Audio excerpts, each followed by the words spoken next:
여러분, 조그만한 물건 하나 쌓아놓고 한번 팔아보십시오. 특별히 옷 같은 걸 파시는 분들, 이것 입어보고 저것 해주는 거, 온 가게를 쑥밭을 만들어 놓고 다른 가게 가보고 올게 그러고 갑니다. 그런 사람 치고 오는 꼴을 본 적이 없습니다. 그 장사하시는 분들은 그 속이 여러 번 썩어도 몇 번 썩었을 거예요. 그리고 우리가 밥 얻기 위해서 그렇게 때로는 자존심 상한 일들을 많이 하지 않습니까? 이 세상에서 숨쉬고 살아가는 사람들이 밥을 먹어야 살듯이 하나님의 사람들은 용서를 먹어야 산다. 여러분, 성령님이 내 속에, 내 마음속에 살아 계시는데 근심의 먼지를 일으킵니다. 걱정의 냄새를 피웁니다. 남을 미워하는 독가스를 품어대는 것입니다. 우리의 죄를 끌고 주님 앞에 찾아 나오면 주님께서 우리의 죄를 용서하여 주십니다. 근심을 끌고 왔나이다, 걱정을 끌고 왔나이다, 실수를 끌고 왔나이다, 허물을 끌고 왔나이다. 이제는 눈을 뜨고 보니까 주여 근심 걱정이 사라졌나이다. 할렐루야.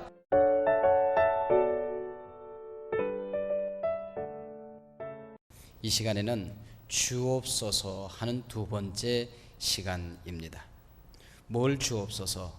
죄 지은 자를 사하여 준 것 같이 우리의 죄를 사하여 주옵소서 하는 이 본문을 우리가 함께, 이 주제를 함께 다루려고 생각을 합니다.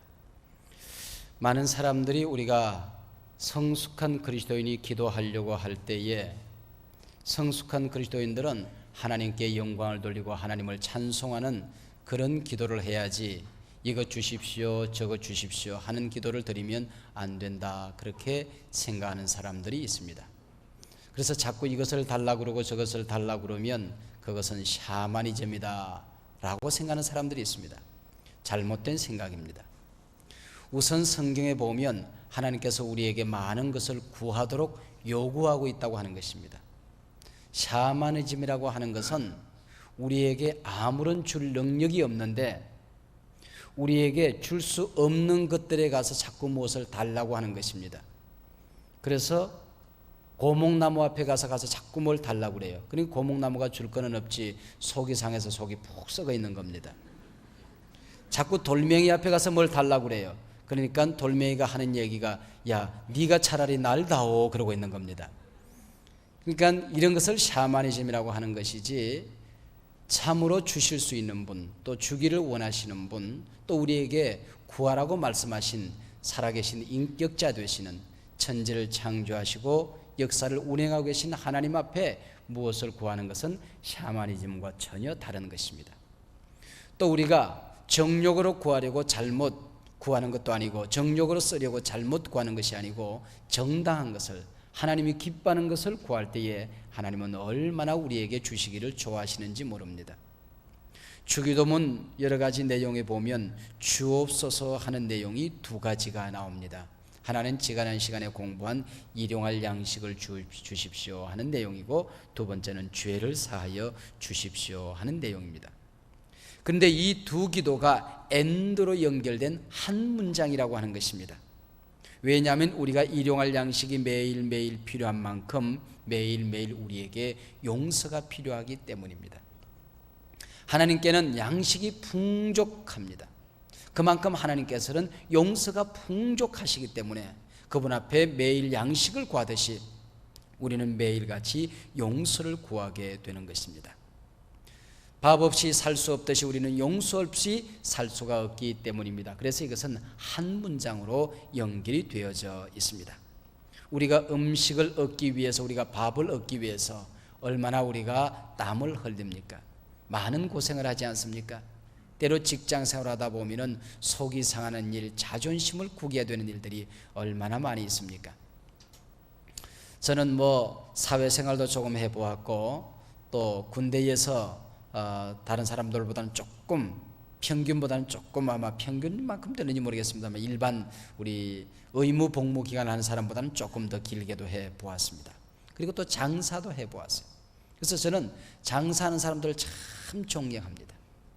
장사하시는 분들은 신앙생활을 참 잘합니다. 왜냐하면 장사하면서 속상한 일들을 많이 당하기 때문에 교회에서 어지간히 속상한 것 가지고는 별로 관여하지 않을 수가 있는 겁니다.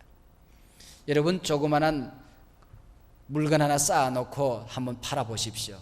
이것 뒤져보고 저것 뒤져보고, 특별히 옷 같은 걸 파시는 분들, 이것 입어보고 저것 개중하고 온 가게를 쑥밭을 만들어 놓고 다른 가게 가보고 올게요 그러고 갑니다. 그런 사람 치고 오는 꼴을 본 적이 없습니다. 아마 그 장사하시는 분들은 그 속이 여러 번 썩어도 몇 번 썩었을 거예요. 그리고 우리가 봐버릇기 위해서 그렇게 때로는 자존심 상한 일들을 많이 하지 않습니까? 우리는 이처럼 용서가 필요하다고 하는 것입니다. 이 세상에서 숨쉬고 살아가는 사람들이 밥을 먹어야 살듯이 하나님의 사람들은 용서를 먹어야 산다. 그래서 이 문장이 한 문장으로 연결되어져 있습니다. 주기도문을 오랜 시간 동안 우리가 공부를 해오고 있습니다마는 오늘 우리의 죄를 사하여 주십시오. 우리가 우리의 죄를 사하여 준 것 같이 우리의 죄를 사하여 주십시오. 이 부분이 해석하기가 우선 제일 어렵습니다. 해석은 그냥 그렇게 할 수 있다고 하더라도 실천하기가 대단히 어렵습니다. 이론상으로는 용서해야 된다는 사실을 잘 알고 있습니다. 의지적으로는 용서해야지 몇 번이고 결심을 해봅니다. 성경이 용서하라고 얘기했다 그러면 믿음으로도 거부하지 않습니다. 그러나 내 내면 깊숙이 들여다보면 용서를 철저히 거부하는 죄악성이 내 안에 있다는 것을 쉽게 발견할 수 있습니다. 용서하고 싶지 않은 죄성이 도사리에 있다고 하는 것입니다. 네가 감히 나한테, 그래서 다른 사람은 한없이 무시하고 자기는 한없이 존귀하게 여기는 마음이 인간 모두에게 있다고 하는 것입니다. 그러나 분명히 우리가 기억해야 되는 것은 하나님 앞에 서기 전에 다른 문제 해결하지 않는다 할지라도 하나님 앞에 내 죄가 용서받았다는 이 분명한 사실을 가지고 하나님을 만나야 됩니다. 주님이 내 죄를 용서해 주었다. 아울러서 내가 다른 사람들의 죄를 용서하는 용서의 경험을 가지고 하나님 앞에 서야 하는 것입니다. 스데반이 돌에 맞아 죽으면서 눈을 뜨고 하늘을 바라보았더니 하나님 보좌 우편에 서서 계신 예수님을 보았어요. 그 예수님을 보고 나니까 다급해진 게 있는 겁니다. 내 영혼을 아버지 손에 부탁합니다. 참으로 고상한 기도가 아름다운 기도지만 그것보다 더 다급했던 기도는 내가 주님 앞에 용서를 받았던 것처럼, 주님께서 십자가에서 수많은 사람들을 용서하며 숨을 거두셨던 것처럼 나도 용서를 해야지. 내게 돌 던지는 사람을 향하여 그래서 저들의 죄를 사하여 주십시오라고 용서의 기도를 하게 되는 것입니다. 그게 스데반이 예수님을 보았을 때 얼마나 다급했던지 피를 철철 흘리면서 돌무더기 속에서 용서를 구하는 기도, 다른 사람들에게 용서를 선언하는 기도를 하게 되는 거지요.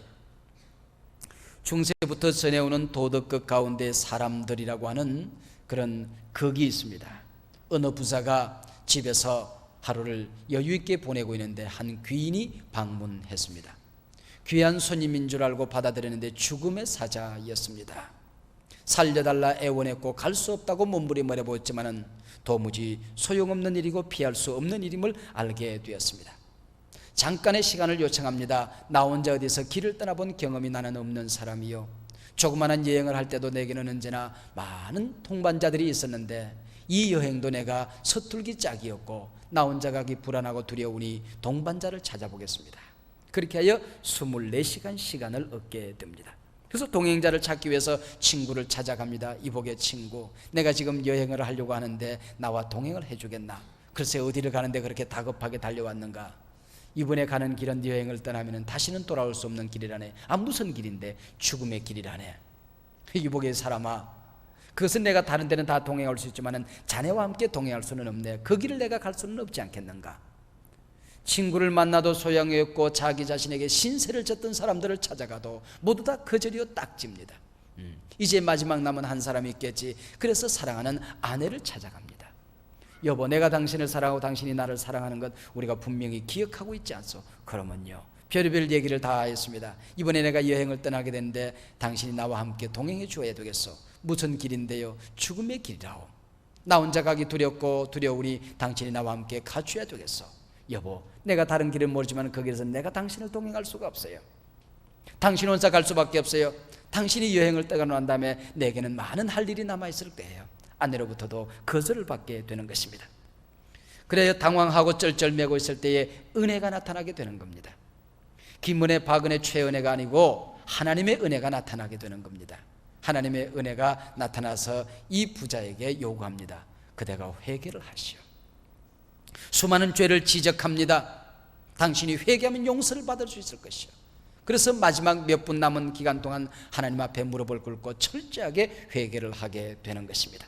하나님의 그 용서는 얼마나 놀라운지 뜨거운 물에 눈이 녹아내리듯이 싹 녹아내리게 되는 것입니다. 마지막은 그렇게 막을 내리게 되죠. 우리가 저주할 것은 죽음이 아니라 죄였다. 우리가 진정 저주해야 할 것은 죽음이 아니라 죄의 문제였다고 하는 것입니다.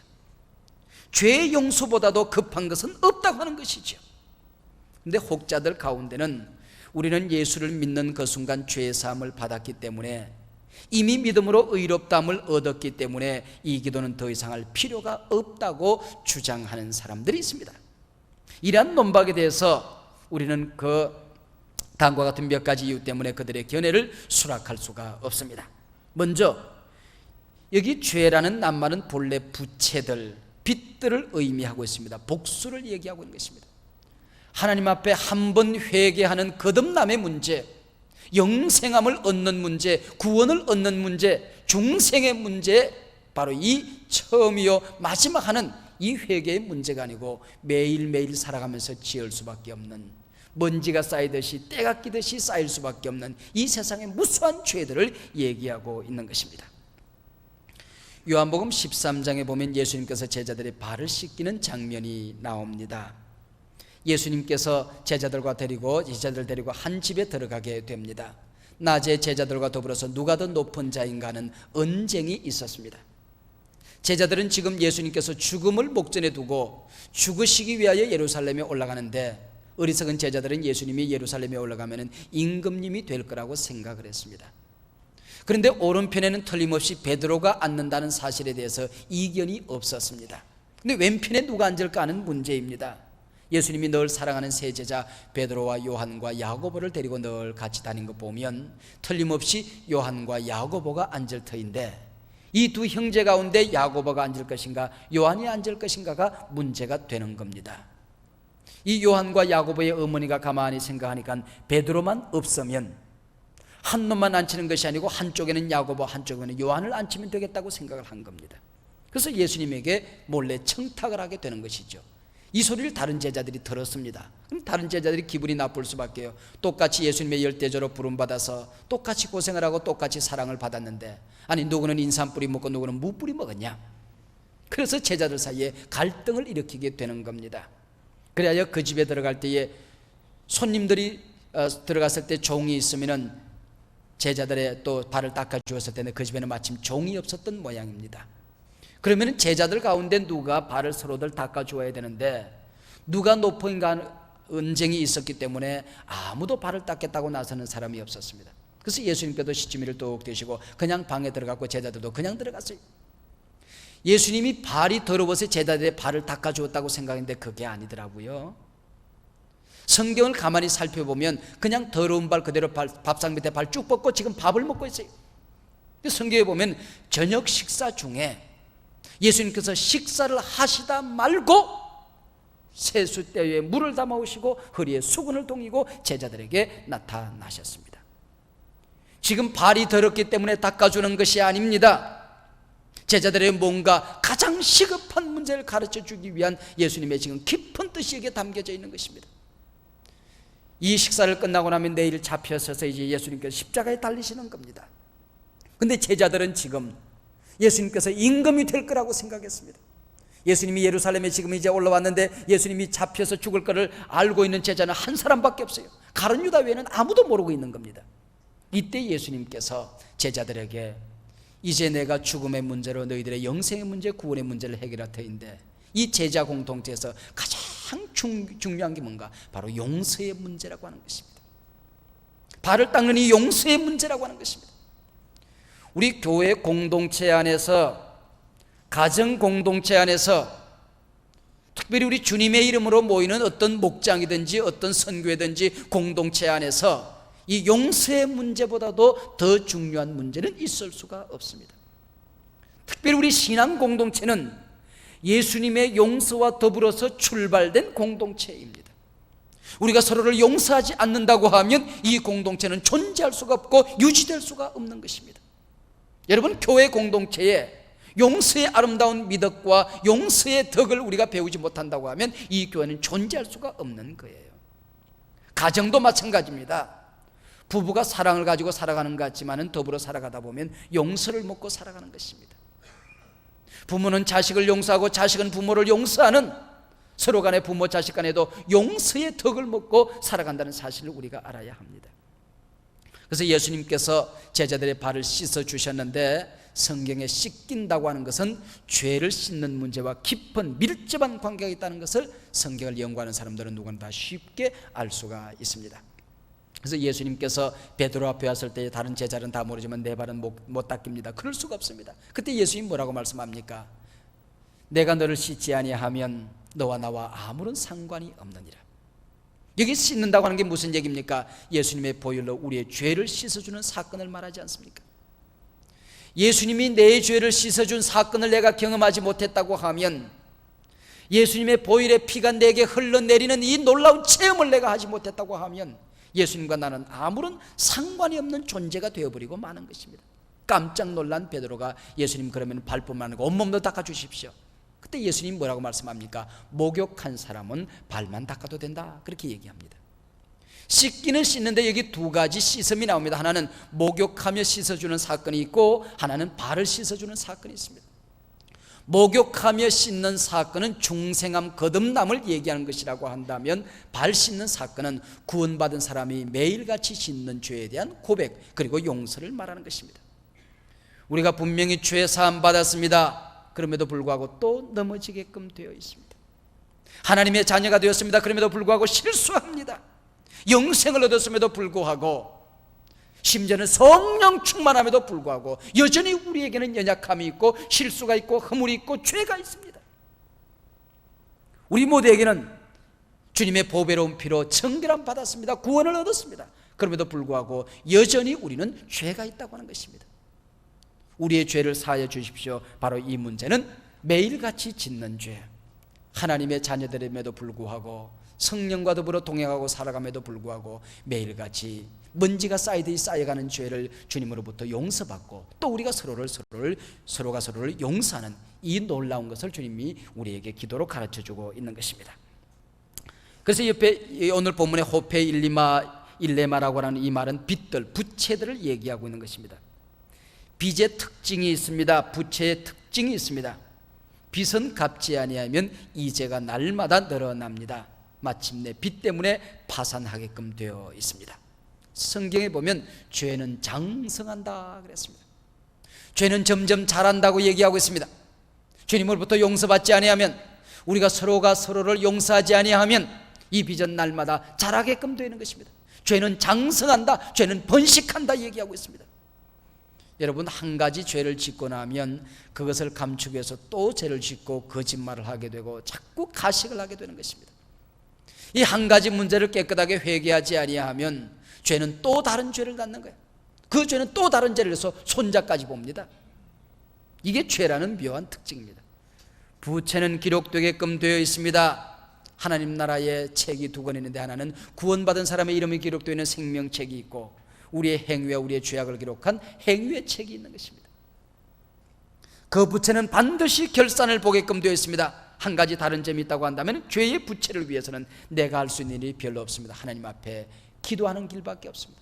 그래서 오늘 성경에 우리 주님께서 주기도문을 가르쳐 주실 때에 너희 죄를 용서받게 해달라고, 우리 죄를 사하게 해달라고 하나님 앞에 기도하라, 그렇게 말씀하고 있는 것입니다. 부채의 종류가 있습니다. 자신에게 진 빚이 있어요. 여러분, 내가 나한테 많은 빚을 지고 살아갑니다. 제가 이 예배당을 건축할 때에 조그마한 수술을 하게 되었습니다. 그래서 세브란스 병원에 누워서 수술 시간을 기다리고 있는데 여러 가지 생각을 많이 했어요. 그 가운데 한 가지를 주님 앞에 회개했습니다. 하나님, 내게도 남 못지않은 건강을 주셨는데 제 몸뚱아리 하나 제가 잘 관리하지 못해서 하나님이 원할 때 마음 놓고 드릴 수 없는 몸뚱아리 된다고 한다면 하나님 앞에 불충한 종이 되겠죠. 하나님, 제 몸을 함부로 굴린 것 주님 앞에 회개합니다. 내 건강을 함부로 굴린 것, 잘 관리하지 못한 것, 이 몸뚱아리가 내 것 아닌데 하나님이 주신 것인데, 하나님으로부터 전세 낸 것인데 내가 함부로 내 몸뚱아리를 굴린 것, 하나님 앞에 회개합니다. 하나님이 이번에 저를 살려주시면 하고 하나님 앞에 몇 가지를 약속했는데 그 가운데 하나, 하나님이 몸뚱아리 하나를 잘 관리하여 주님이 원하는 곳에 언제든지 드릴 수 있는 좋은 컨디션을 유지하며 살겠습니다 하는 그런 약속을 한 적이 있습니다. 육체를 우리는 함부로 굴린 죄를 회개해야 됩니다. 우리 마음과 정신, 생각하지 말아야 될 것을 우리는 많은 생각을 하게 된 것입니다.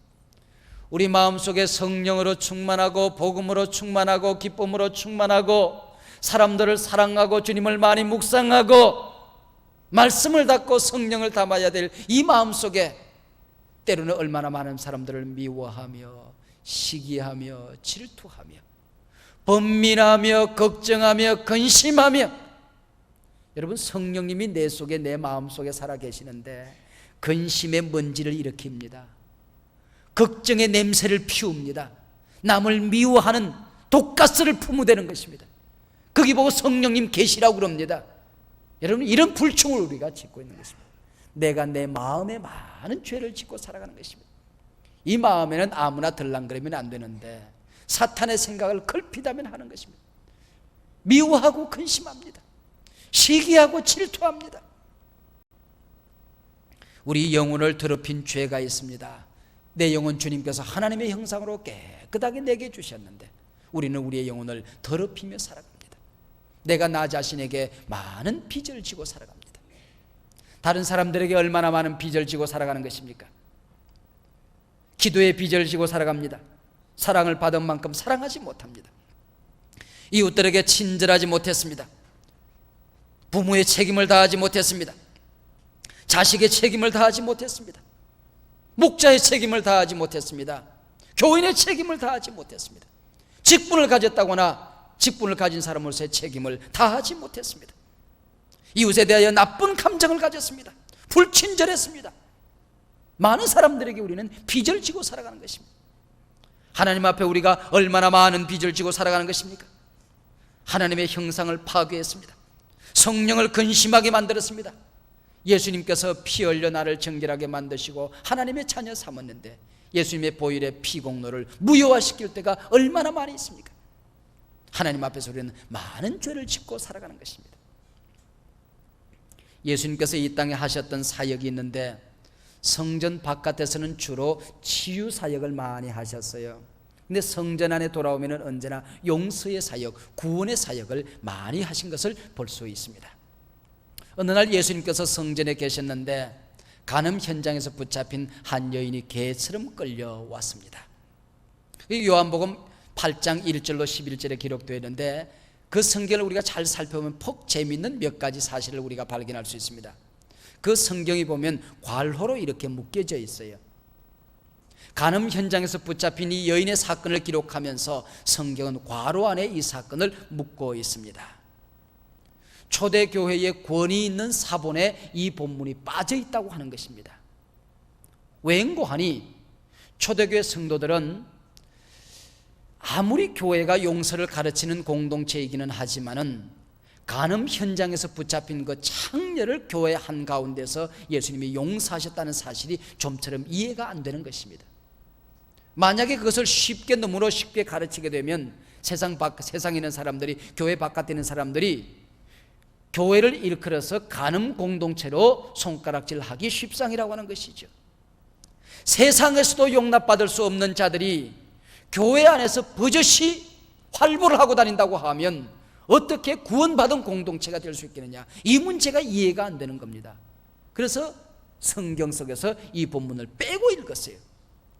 그러나 후에 성경을 잘 편집하고 관리하던 사람들이 묵상을 해보니까 이 간음 현장에서 붙잡힌 여인만 용서하는 것이 아니고 주님 앞에서는 더 큰 죄도, 더 엄청난 죄도, 더 끔찍한 죄도, 더 흉측한 죄도, 더 어마어마한 죄도 용서받을 수 있다는 사실을 깨닫게 된 것입니다. 할렐루야. 그래서 신실한 우리 초대교회 편집자들이 이것을 괄호 안에 집어넣게 된 것입니다.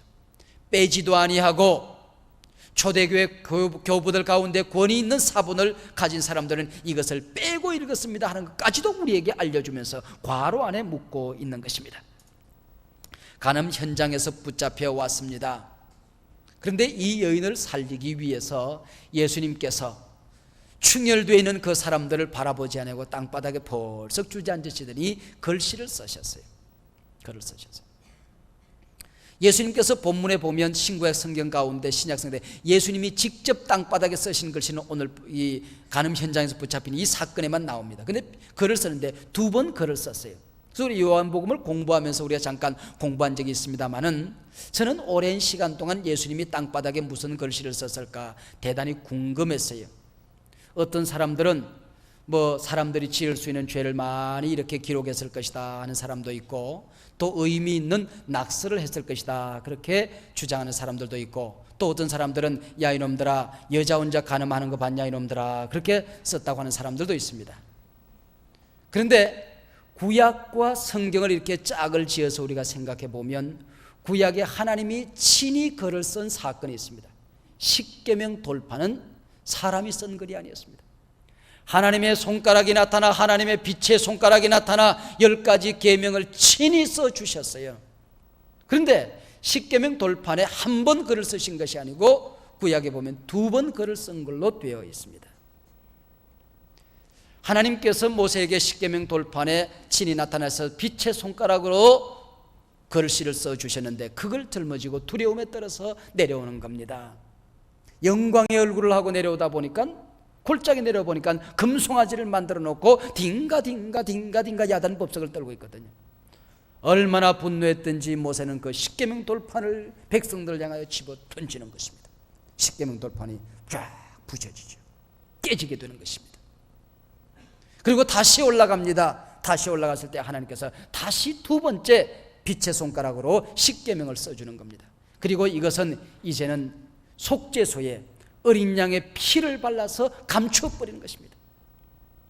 법궤 안에 이 십계명 돌판을 집어넣어서 사람들이 보지 못하고 하나님도 보지 아니하도록 거기에 어린 양의 피를 발라서 덮어두는 것입니다. 감추어두는 것입니다. 숨겨두는 것입니다.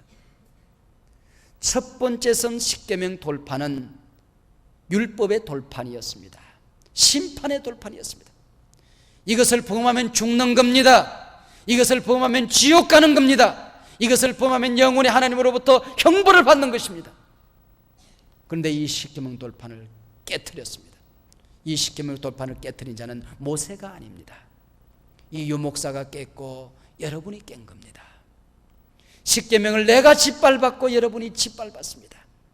하나님의 말씀을 내가 무시했고 여러분이 무시했습니다. 저주를 받을 수밖에 없습니다. 하나님으로부터 단절될 수밖에 없습니다. 영원한 형벌을 받을 수밖에 없습니다.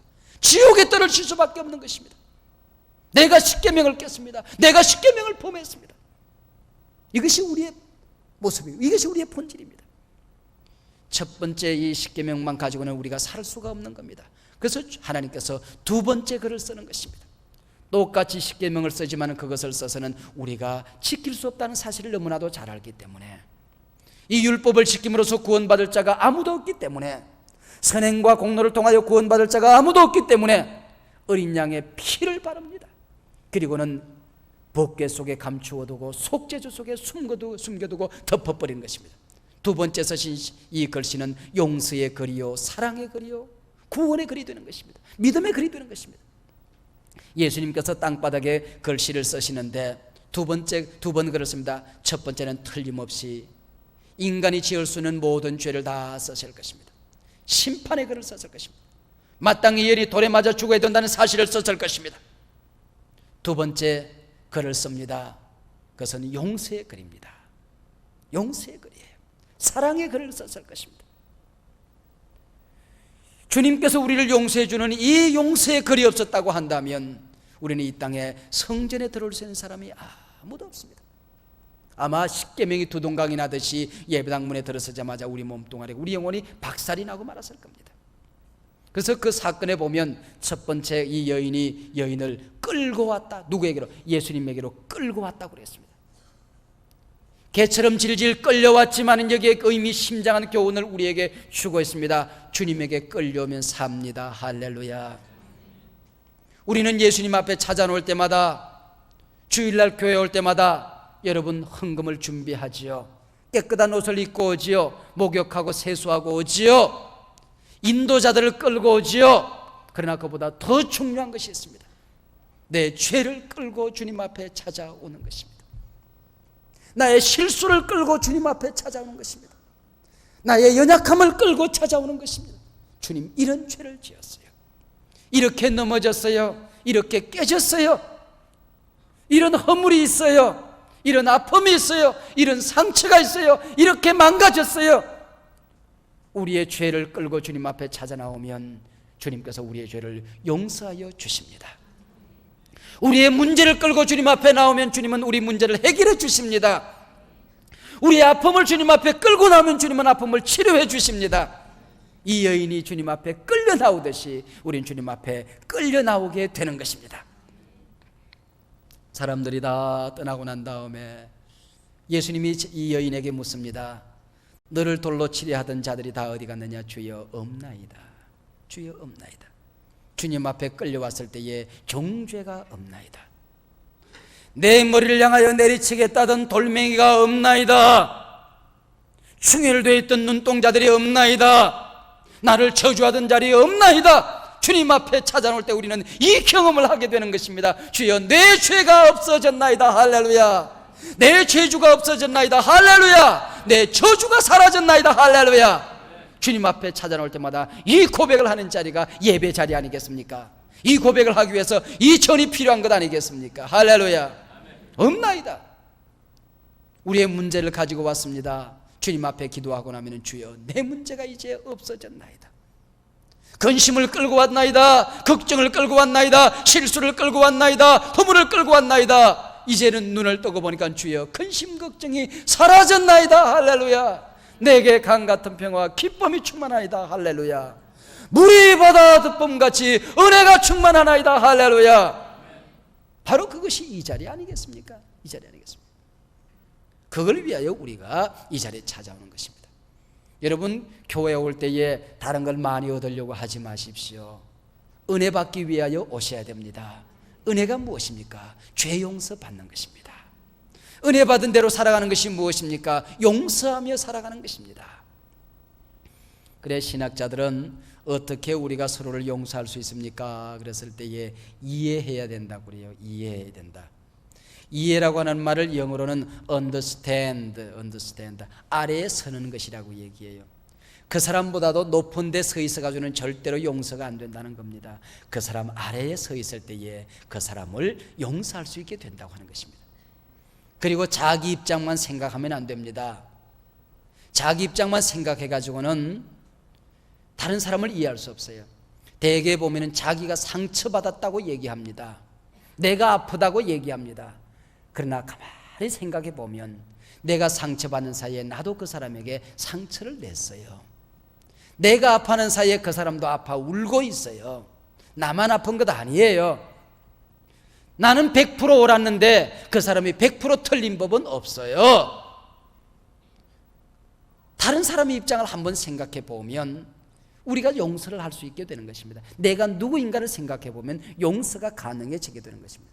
대개 용서하지 못하는 사람은 객관성이 없습니다. 보편 타당성이 없어요. 우리 청년들에게 묻습니다.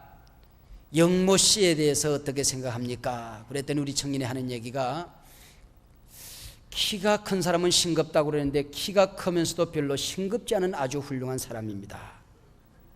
그분은 특별히 복음을 참 잘 전하고 있습니다. 인품이 아주 훌륭한 여성도입니다. 아니, 영모 씨가 누구냐고 묻는데 엉뚱한 얘기를 하고 있어요. 그 누군가 했더니 성영모 얘기하고 있는 거예요. 내가 묻는 데 대한 전혀 엉뚱한 대답을 지금 하고 있는 겁니다. 객관성이 없어요.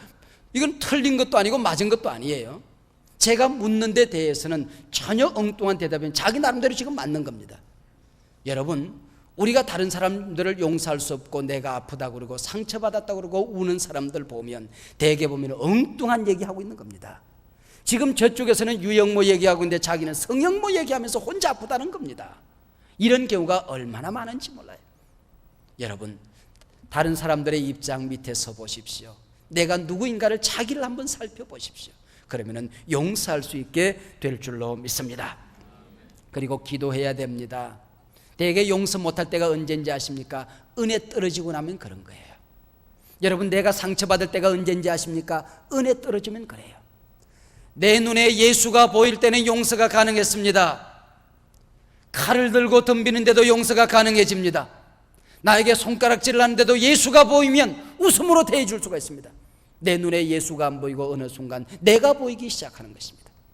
그 순간 내가 많이 커버렸어요. 예수님보다 키가 더 커버렸어요. 그래서 내 키에 가려져서 내가 너무 소중한 사이에 예수님이 보이지 않기 시작하는 것입니다. 그래서 모든 판단의 기준이 예수가 아니고 자기 자신이 되어버리고 마는 것입니다. 이때부터는 다른 사람을 용서할 수가 없는 것입니다. 은혜가 안 보이면, 예수가 안 보이면 용서가 불가능해지기 시작하는 것입니다. 그리고 용서는 감정으로 하는 게 아니에요. 용서는 감정으로 하는 게 아닙니다. 네 기분 따라 용서하라, 성경에 그런 것 없어요. 네 느낌 따라 사랑하고 느낌 따라 용서하라, 그런 게 없어요. 의지적으로 하는 것입니다. 믿음으로 하는 것입니다. 그래서 고백하는 것입니다. 적극적으로 사랑하는 것입니다.